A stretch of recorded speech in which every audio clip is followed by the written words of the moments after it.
Subscribe to our channel by clicking the subscribe button. Click the bell button and enjoy the latest uploads from our channel. नमस्कार दोस्तों, तो कैसे हैं आप। स्वागत है आप लोगों का हमारे YouTube channel thermal acupressure Nuga therapy में। तो आज की इस वीडियो में हम बात करेंगे सूजन की। पैरों में सूजन क्या क्या कारण से हो सकती है और ये हमारे लिए कितनी नुकसानदायक है। पूरी जानकारी के लिए वीडियो को एंड तक जरूर देखें। पर उससे पहले हमारे चैनल को सब्सक्राइब करना मत भूलना। वीडियो अच्छी लगे तो उसे शेयर और लाइक जरूर करना। तो चलिए शुरू करते हैं बिना देरी के।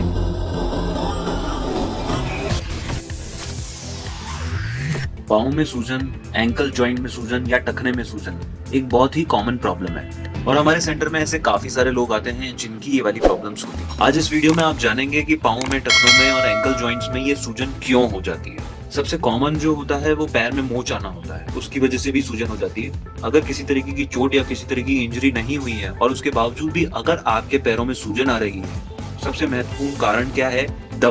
दवाइयों की वजह से आपके सूजन आ सकती है। कई सारी दवाइयों का साइड इफेक्ट पाँव में, एंकल में, पंजों में और एंकल जॉइंट के आसपास सूजन आने से होता है। ये कौन कौन सी दवाइयां हैं? साधारण दवाइयां जैसे कि ब्लड प्रेशर की दवाई, डायबिटीज की दवाई से भी हो सकता है। अगर आपको डिप्रेशन है और डिप्रेशन की दवाइयां चल रही है तो डिप्रेशन की दवाइयों से भी हो सकता है। अगर आपके कोई दर्द की दवाई चल रही है तो पेन किलर्स से भी हो सकता है। हार्मोनल दवाई भी चल रही है तो उससे भी आपकी सूजन हो सकती है। स्टेरॉइड्स लेने के कारण भी पाँव में सूजन आ सकती है।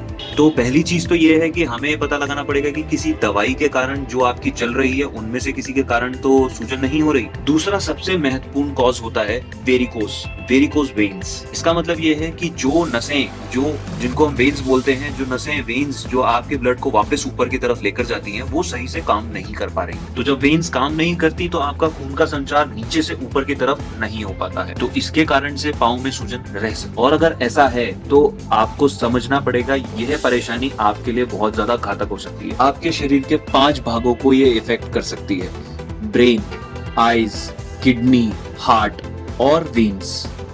यह पांचों अंग हमारे शरीर के लिए बहुत महत्वपूर्ण अंग है। अगर आपके पाँव में एकदम से सूजन आ गई है तो यह एक ब्लड क्लॉट का लक्षण हो सकता है। तो ऐसे केसेस में आपको बहुत ही सावधान रहने की जरूरत है, क्योंकि कई बार ये तकलीफ भी जानलेवा हो सकती है।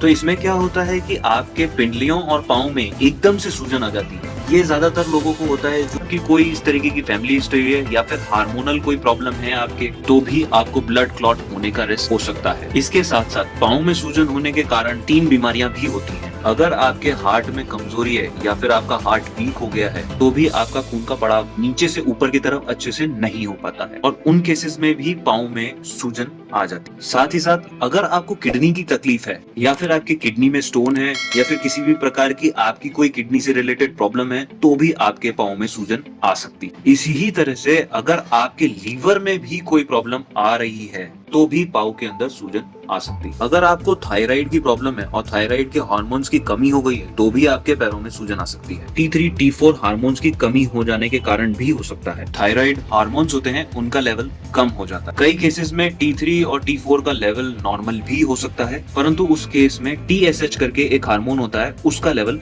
बढ़ जाता है। साथ ही साथ एक चीज का बहुत ध्यान रखिए, अगर आपके पाँव सूज गया है और लाल भी हो रहा है और साथ में गर्म भी हो रहा है तो ये एक इन्फेक्शन का भी लक्षण हो सकता है। अगर आप इन सभी परेशानियों का इलाज ढूंढ रहे हैं तो आज ही ज्वाइन कीजिए नुगा थेरेपी को।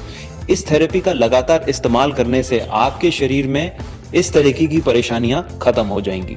अगर आपका कोई सवाल हो तो आप हमें कमेंट बॉक्स में कमेंट कर भी पूछ सकते हैं। तो आशा करते हैं हमारी दी गई जानकारी आपको पसंद आई होगी।